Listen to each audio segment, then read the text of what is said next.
예, 반갑습니다. 부족한 저를 또 교회에 초청해 주신 모든 교인분들께 감사를 드립니다. 사실은 제가 10년 더 전쯤에는 성도로 같은 성도로 이 자리에 오기도 했었는데요. 또 강단으로 또 초청을 받고 나서 또 남다른 감회가 있기도 했고, 또 여기 앉아 계신 분들 중에 반가운 얼굴도 몇 분 계시고, 또 교회 또 어려운 시기를 또 여러분들 지나고 있다고 들어서 또 말씀을 전하는 무거움도 함께 느꼈습니다. 오늘 우리 주님께서 여러분 이 교회를 사랑하시고 또 돌보신다는 것을 함께 말씀을 나누면서 또 그런 은혜를 나누는 시간이 되었으면 합니다. 우리 한국 교회는 그렇게 역사가 길지 않은 교회입니다. 120년, 130년 뭐 이렇게 이야기하는데요. 그동안 참 하나님 많은 은혜를 주셔서 교회가 참 폭발적으로 한국 교회 안에 성장하고 또 믿는 자들의 수가 기하급수적으로 많아졌습니다. 특히 그 70년대에서 90년대의 그 교회 성장기라고 우리가 부르는 그런 시기를 거치면서 수많은 그 대형 교회들이 생겨나게 되었는데요. 그 대형 교회를 중심으로 굉장히 유명한 목사님들이 우리 안에 많이 회자되었습니다. 여러분들 잘 아시는 그래서 그분들 중에 오카는 목사님, 하영조 목사님, 홍정길 목사님 이런 분들 계신데 사실 그분들의 헌신과 또 그분들이 눈코 뜰 새 없이 바쁘게 사역하고 또 교회를 돌보신 그런 수고로 이렇게 어떻게 보면 한국 교회에 크게 이바지한 면들이 없지 않다라고 생각이 되는데요. 근데 이제 그분들 사역 뒤에는 항상 늘 그 가족의 희생이 어느 정도 뒤따랐던 것 같습니다. 그래서 최근에야 그런 자녀분들, 그 오카노 목사님 아드님이신 옥성호 씨가 쓴 글들을 보면 아버지가 얼마나 바빴던지 자기가 자라면서 아버지랑 거의 대화도 못 해보고 늘 아버지의 뒷모습만 봤다. 그래서 그런 아쉬움들을 글로 표현하고 썼던 것들을 읽은 적이 있습니다. 또 한국교회에 아주 기념비적인 주석을 남기신 박윤선 목사님의 따님도 몇 년 전에 그런 책을 써서 또 화제가 되기도 했어요. 그래서 참 목회 자녀들이 그런 어려움을 많이 겪었구나라는 것을 우리가 생각을 해보게 됩니다. 물론 그 당시에는 사실 먹고 살기도 어려운 시기였고 당연히 가정보다 교회를 돌보는 것이 미덕으로 여겨졌던 시대입니다. 그래서 목사의 가정에서 목사를 위해서 또 교회를 위해서 가족이 희생되는 건 굉장히 당연한 일이었죠. 네, 요즘은 조금 다르긴 합니다. 이제 저 같은 이제 젊은 목사들도 이제 가정이 잘 바로 서야지 또 교회도 건강하고 하게 또 운영될 수 있다라고 믿기 때문에 그런 생각을 가지고 또 가정도 많이 이렇게 신경을 쓰려고 하는데요. 얼마 전에 이제 저희 동기 목사들하고 이렇게 이야기를 나누는데 한 동기가 그러더라고요. 목회자는 남편으로서 아내나 자녀들에게 늘 죄인일 수밖에 없다. 그런 그 구조상의 특징이 있잖아요. 그래서 아무리 그렇게 생각하지만 그 목회자 가족으로 또 산다는 것이 또 쉬운 일은 아닌 것 같습니다. 근데 이게 오늘날 한국 교회만 그런 게 아니라 오늘 성경에 보니까 그 옛날에도 그랬던 것 같아요. 사무엘이라는 아주 위대하고 훌륭한 선지자도 오늘 여기 본문에 보시면 굉장히 놀랍게도 자기 자식들을 제대로 사무엘이 길러내지 못한 그런 모습을 보게 되는 것이죠. 7장 사실 15절에 17절에 나오는 내용들을 토대로 볼 때 사무엘이 굉장히 아마 그 순회 사역을 하면서 그 베델, 길갈, 라마 이렇게 순회 사역을 하면서 바쁘게 이스라엘을 영적으로 지도하고 통치하느라고 자기 자녀들을 키우는데 아무래도 좀 소홀할 수밖에 없었고 그래서 자녀들이 좀 어긋난 길을 가게 된 것이 아닌가 그런 생각을 하게 됩니다.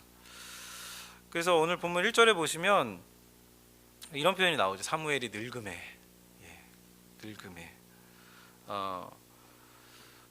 어떻게 보면 늙었다는 표현은 이게 아름다운 표현일 수도 있는데 여기 이제 사무엘서 기자가 표현하는 늙음에라는 말은 사무엘의 판단력이 흐려졌다는 것을 암시하고 있습니다. 왜냐하면 그 다음에 보시면 그가 자기 아들들을 사사로 삼았기 때문이에요. 여러분 사사기라는 성경을 읽어보신 분들은 아시겠지만 사사 제도는 원래 세습 제도가 아니었습니다. 그래서 사사는 이스라엘의 사사는 여호와의 영이 임하면 그가 사사가 되고 그가 사사가 된 순간부터 하나님이 이렇게 정하신 기간 동안 이스라엘을 통치하는 그런 직분이었습니다. 근데 여기는 뭐 그런 이유가 안 나와요. 근데 무슨 이유 때문인지 모르는데 사무엘이 자기 자식을 사사로 세습해서 사사로 세웁니다. 그래서 이들이 브엘세바라는 곳에서 사사가 되었다라고 기록이 되어 있습니다. 근데 이 아들들이 문제가 뭐냐면 아버지를 따르지 않고 자기 이익을 따라서 뇌물을 받고 판결을 굽게 했다라고 나옵니다. 그러니까 사무엘은 훌륭하게 목회를 했지만 그 아들들은 아버지와는 대비되는 그런 길을 걸었던 것이죠.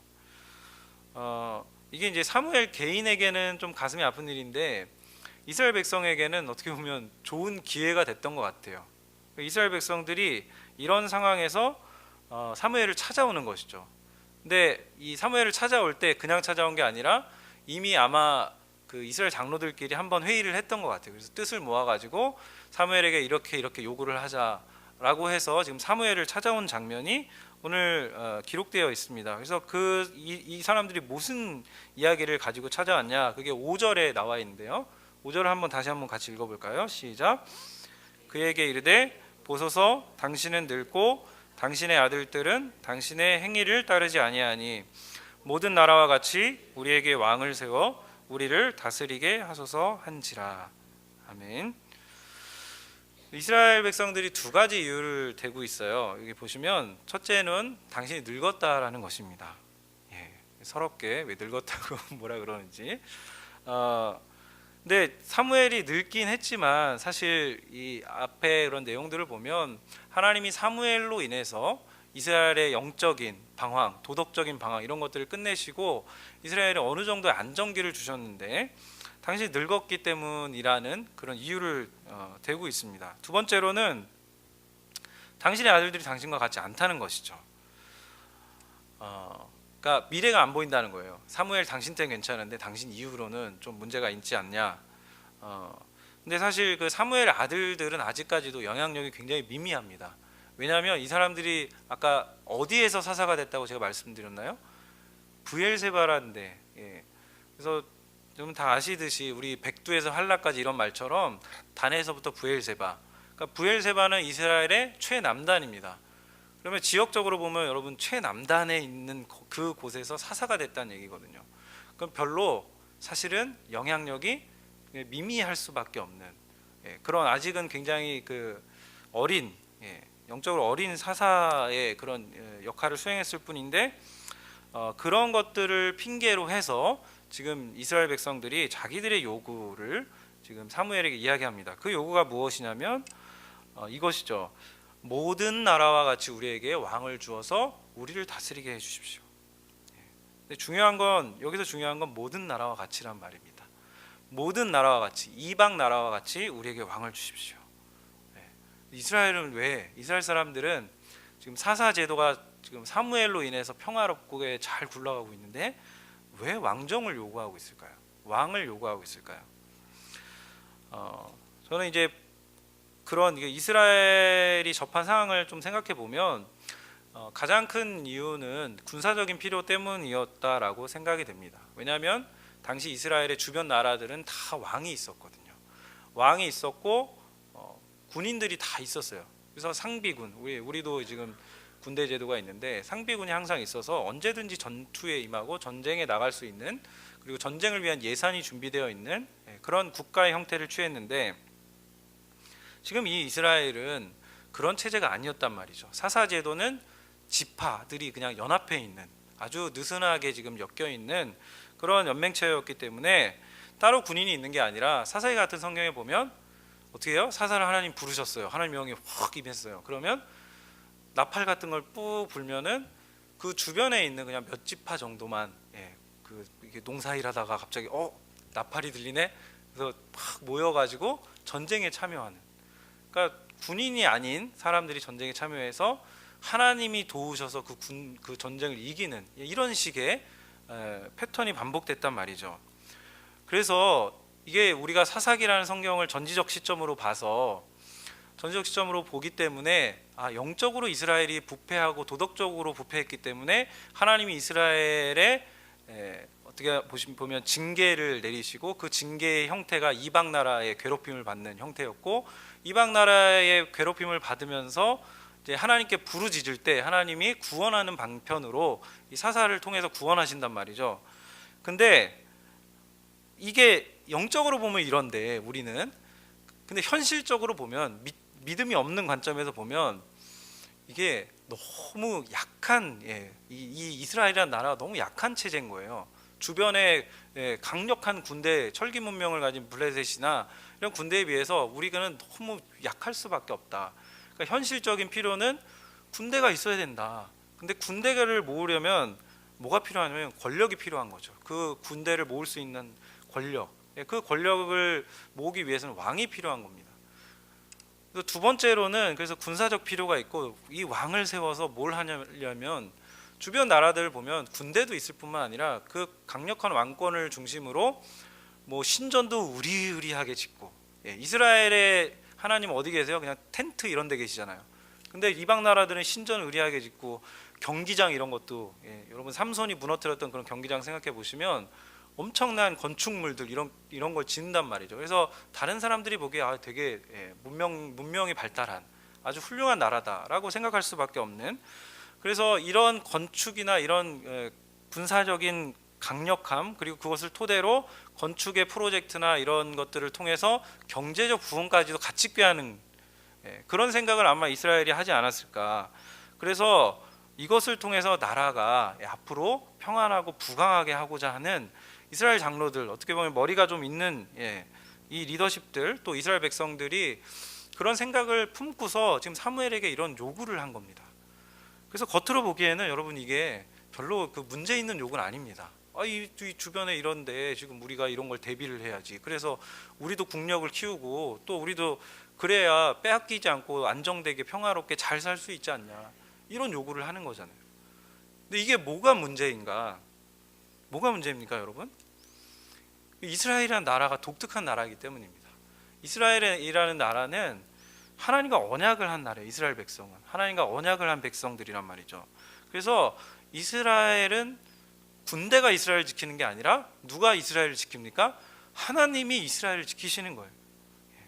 그래서 인간의 눈이 보기에는 보이지 않는 하나님보다는 보이는 인간 왕을 세워서 그 왕을 통해서 권력과 물질과 명예와 돈과 뭐 이런 것들을 얻기를 원하는 것이고, 그러나 하나님은 이스라엘이라는 하나님의 나라가 그런 식으로 굴러가지 않고 하나님을 경외하고 하나님을 의지해서 비록 군대가 없더라도 그런 것들이 없더라도 계급 의식이나 이런 것들이 타파되고 서로 평등한 가운데 평화롭고 공의롭고 정의로운 공동체가 구현되기를 원했던 것이죠.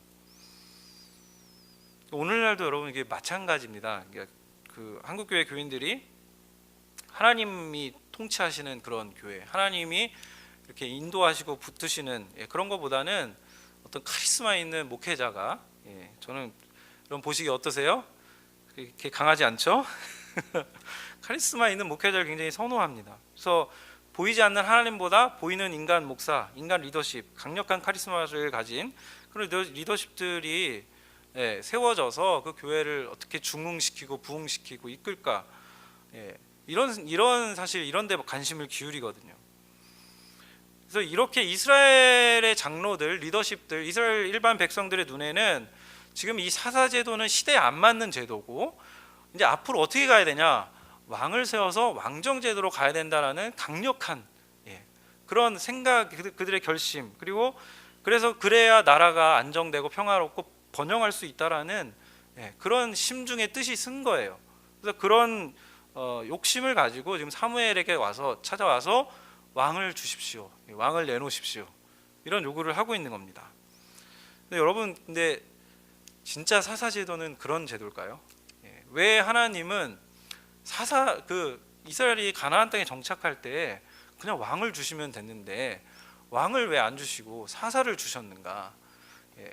그래서 사사 제도를 왜 허락하시고 이렇게 이스라엘을 힘들게 하셨을까? 한번 생각해 볼 필요가 있습니다. 그 실마리가 사실 여러분 오늘 본문을 같이 다 읽진 않았는데 10절에서 18절에 있는 내용들에 나와 있습니다. 이스라엘 백성이 왕을 세우면 어떻게 됩니까? 10절에 18절에 있는 내용에 보면 그냥 이런 거예요. 너희가 왕을 섬기는 백성이 된다. 왕 때문에 세금도 내게 된다. 왕 때문에 군대도 징발되고, 왕 때문에 너희 딸들도 보내야 되고, 너희가 조공도 바쳐야 되고, 그러니까 쉽게 말하면 계급이 생긴다는 겁니다. 너희 왕을 세우면 계급이 생기고 여러 가지로 힘든 일 많이 생길 거다. 이런 이야기를 10절 18절에서 하고 있습니다. 근데 이게 하나님 별로 원하시는 게 아니었어요. 그러니까 이스라엘 백성이 하나님이 주시는 땅, 하나님의 나라라고 여겨졌던 가나안 땅에 들어가면 하나님 이스라엘 백성이 어떻게 살기 원하셨냐? 평등한 삶을 살기 원하셨습니다. 그래서 이스라엘 각 지파의 그 땅을 분배하는 과정도 제비를 뽑잖아요, 그렇죠? 물론 그 인구수나 뭐 이런 그 차이가 있었지만 고르고 공평하게 땅을 분배받을 수 있도록 하나님이 일부러 의도하세요. 그래서 이게 강력한 어떤 한 사람의 리더십으로 이렇게 강력하게 굴러가는 그런 나라가 아니라 모두가 느슨하게 그냥 지파 연맹체지만 서로 평등하고 누가 누구 걸 뺏고 부당하고 불이하게 권력을 가졌기 때문에 권력 없는 자에게 착취하거나 억누르거나 억압하지 않고 그런 일이 없도록 하는 동시에 그래서 그 어떤 하나의 한 사람 한 지파의 권력이나 이런 것들이 집중되지 못하도록 하나님 그래서 일부러 그런 제도들을 의도하시고 사사라는 제도를 주신 겁니다. 근데 놀랍게 그 신명기 17장에는 하나님이 이스라엘의 왕의 제도를 예견한 명령을 주시긴 하셨어요. 이스라엘의 왕은 이러하면 안 된다라는 이야기를 이미 모세오경에 가나안 땅 정착하기 이전에 하나님이 주셨는데 여기 보면 내용이 그런 겁니다. 이스라엘의 왕은 어떤 사람이냐? 하나님을 경외하고 병마를 많이 두지 말고 은금을 많이 쌓지 말고 아내를 많이 두지 말고. 이게 여러분 무슨 의도인 것 같아요? 하나님 무슨 의도로 얘기하시는 것 같아요? 이스라엘의 왕은 자기 멋대로 하는 왕이 아니라는 겁니다. 자기 뜻대로 하는 왕이 아니라 하나님을 경외하고 하나님이 이끄시는 대로 하나님께 순종해서 하나님의 뜻을 펼쳐가는 왕이라는 뜻이죠. 그래서 이게 신명기에 나타난 신명기적인 왕, 하나님이 주시는 왕인데 이스라엘이 지금 요구한 왕은 다른 왕이에요. 그렇죠? 그래서 이방 나라와 같이 계급이 생기고 차별이 생기고 가진 자, 권력을 가진 자가 좀 더 많이 가지게 되고 그렇지 못한 자들은 조금 더 많이 수고하고 고생하고 나쁘게 말하면 노예가 되는 거예요. 나쁘게 말하면 그 상층부를 위해서 이 하층부의 많은 사람들은 고혈을 짜내서 그들 위해 봉사하고 수고할 수밖에 없는 이제 평등하지 않은 그런 구조가 되는 이 왕의 제도가 그렇게 간다는 거예요. 그래서 이게 뭐냐면 출애굽하기 이전에 이집트와 같은 상태로 돌아간다는 이야기를 10절에 18절에서 하고 있는 것입니다. 신명기 17장 16절에 그래서 왕의 제도를 설명하면서 이렇게 하나님이 이야기하십니다. 그 백성을 애굽으로 돌아가게 하지 말 것이니 이는 여호와께서 너희에게 이르시기를 너희가 이후에는 그 길로 다시 돌아가지 말 것이라 하셨음이며.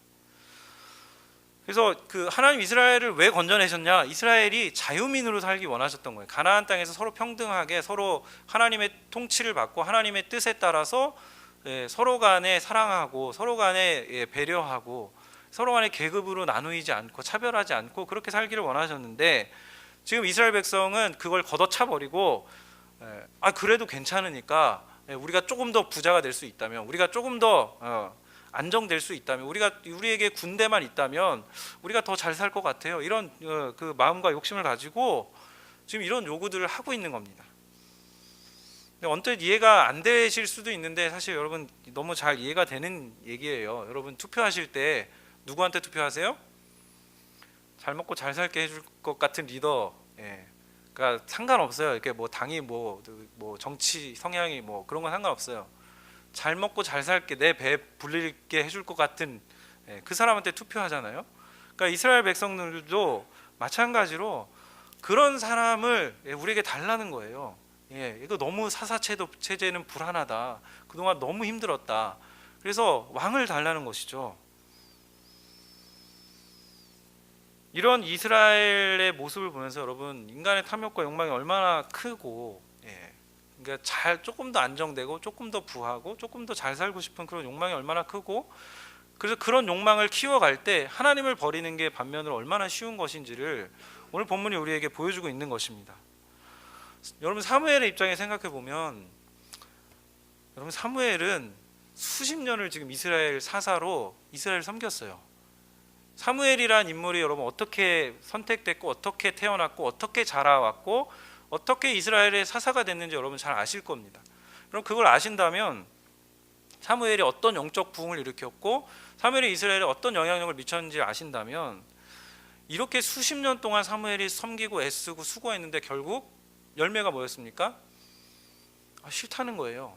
하나님이 다스리는 거, 사무엘 당신이 하는 것도 이제 다 끝났는데 이제 어떻게 하냐는 거예요.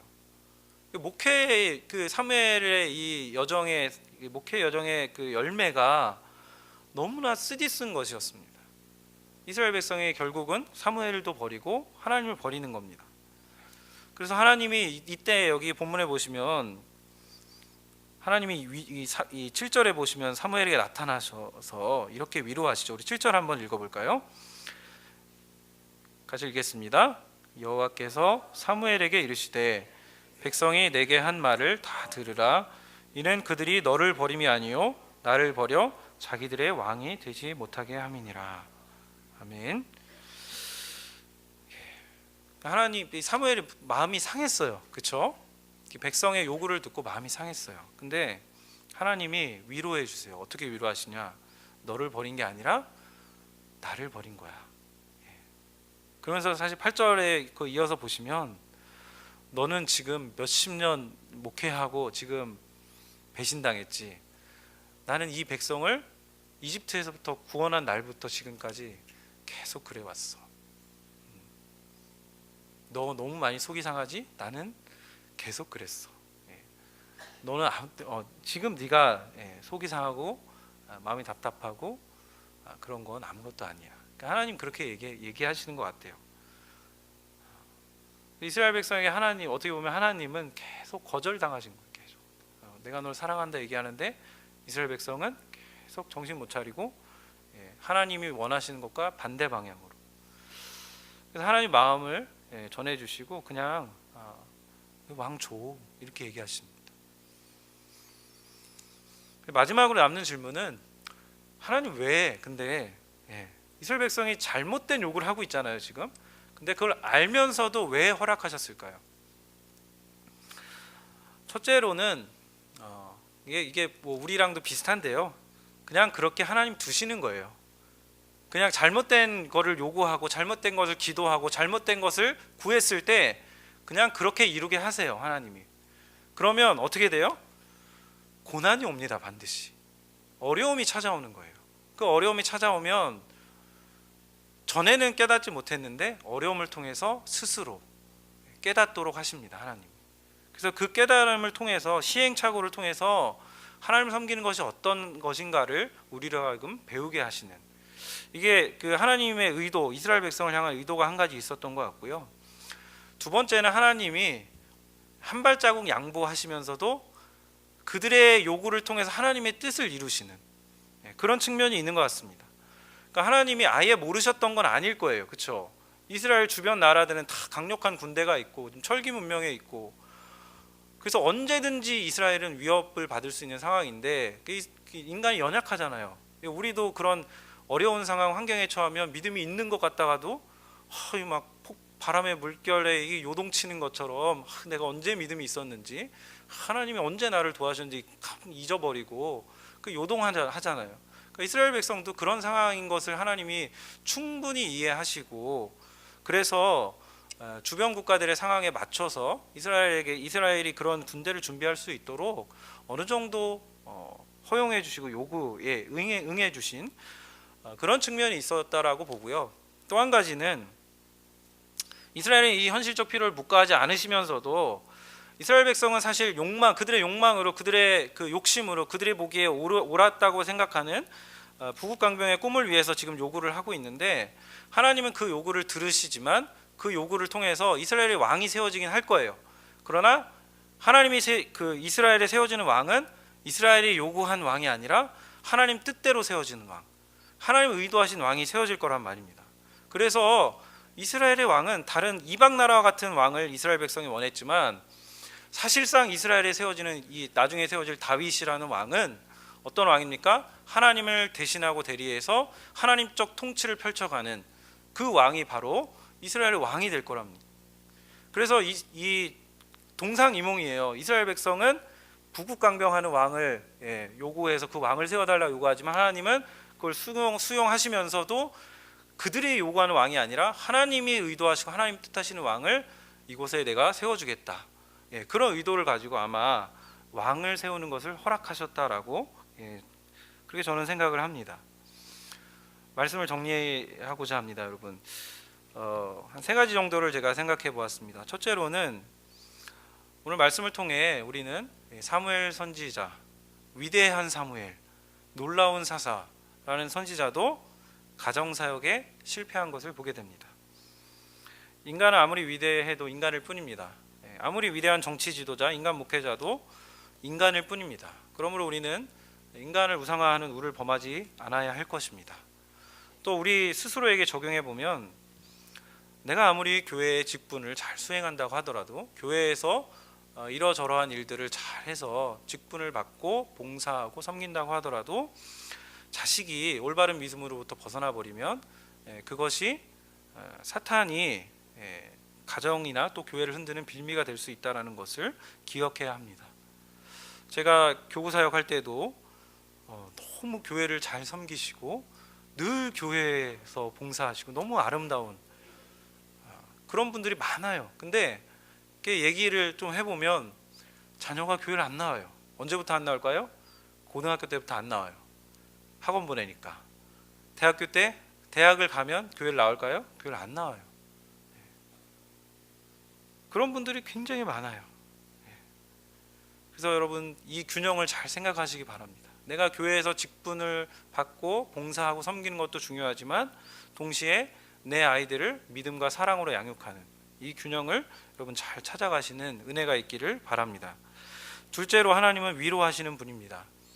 아까도 제가 언급드렸듯이 사무엘 목회 전반기는 화려했어요. 중반기도 아주 그 정점을 찍었죠.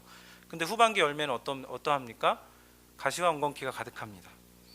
수십 년을 사역한 결과는 자기 백성이 하나님을 배신하는 것이었어요. 이것에 대해서 하나님은 너를 버린 게 아니라 나를 버린 거야 라고 하나님 말씀하시면서 위로해 주셨습니다. 그래서 이 본문을 보면서 그런 생각을 많이 했습니다. 하나님의 마음은 어떠실까? 나를 향한 또 우리 교회를 향한 하나님의 마음은 어떠실까? 이스라엘도 이스라엘인데 교회도 마찬가지예요. 구원을 받았어요. 우리가 예수 그리스도의 보혈의 공로로 십자가의 은혜로 구원을 받았어요. 그러나 여전히 우리가 죄 가운데 있고 주님이 피로 값주고 사신 교회가 있지만 그 교회 안에 이 죄성을 여전히 가지고 있는 우리가 모여서 생활하고 있기 때문에 하나님은 여전히 마음이 아프십니다. 하나님은 여전히 그 아픈 마음을 가지고 교회를 그래도 하나님 사랑하시는 우리 여러분들을 저를 그래도 하나님의 뜻대로 이끌어 가시고자 꾸준히 참고 인내하시면서 한 발자국 한 발자국 가시는 거예요. 여러분 교회가 당면한 문제에 대해서도 아마 많이 혼란스러우신 분들도 계실 것이라 생각이 됩니다.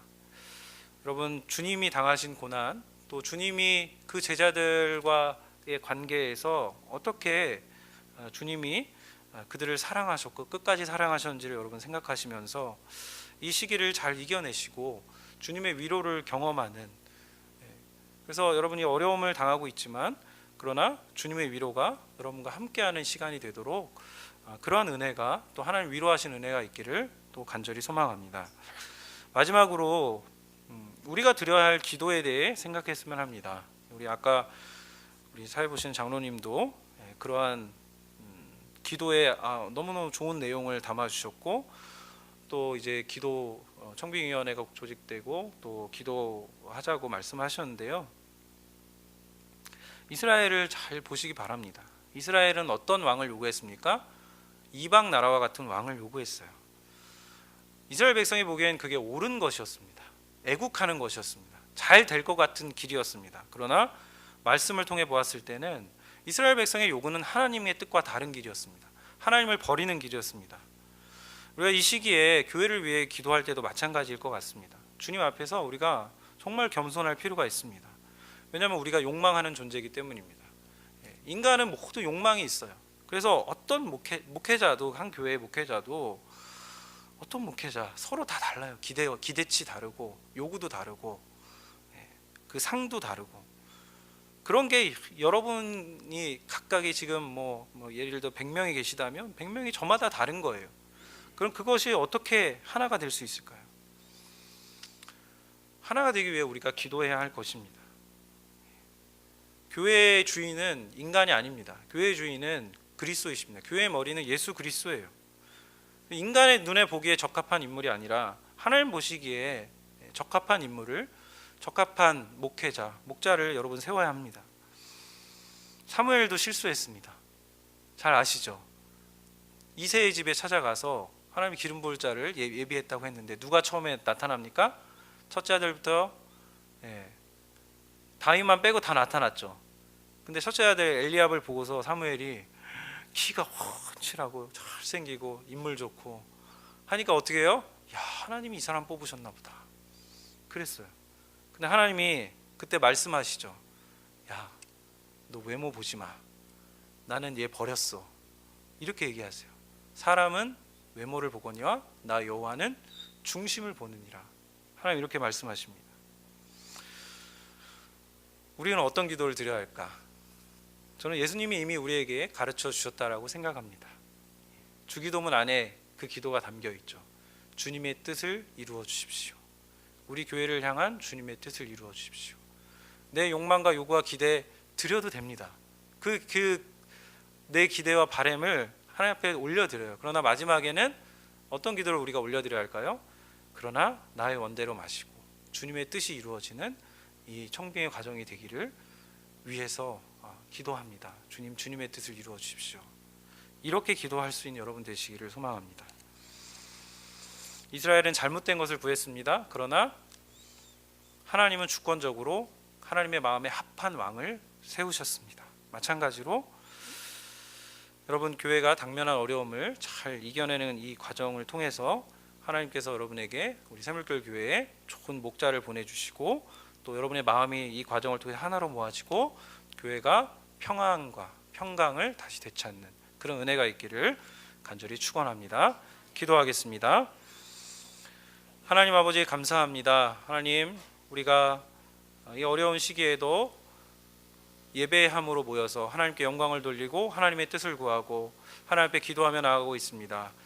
특별히 한 주간 고단한 삶을 살며 이 자리에 나온 우리 성도님들 위로하여 주시고 하나님 은혜 내려 주시고 하나님 그 마음 가운데 하나님의 성령이 주시는 하나님의 성령께서 주실 수 있는 좋은 복들과 위로와 은혜들을 허락하여 주시옵시고 냉랭하여진 마음이 있다면 하나님 그 마음을 풀어주시고 하나님이 돌보시는 따스함을 경험하게 하여 주시고 우리 안에 그렇게 역사하시는 하나님을 경험하며 하나님의 은혜가 충만한 아버지 하나님 우리 모든 성도님들 될 수 있도록 인도하여 주시옵소서. 특별히 교회가 어려운 시기를 지나고 있습니다. 주님의 뜻이 이루어지도록 주님의 뜻이 세워지도록 하나님 역사하여 주시옵시고 세워진 청빙위원회를 통해서 또 성도들의 하나 되는 마음과 기도를 통해서 아버지께서 허락하시는 귀하고 좋은 목자가 또 세워질 수 있도록 하나님 우리 새물교회 교회를 축복하시고 은혜 내려 주시옵소서. 다 구하지 못한 것 주님께서 넘치도록 채워주시고 은혜 주실 줄을 믿습니다. 예수님의 이름으로 기도드립니다. 아멘.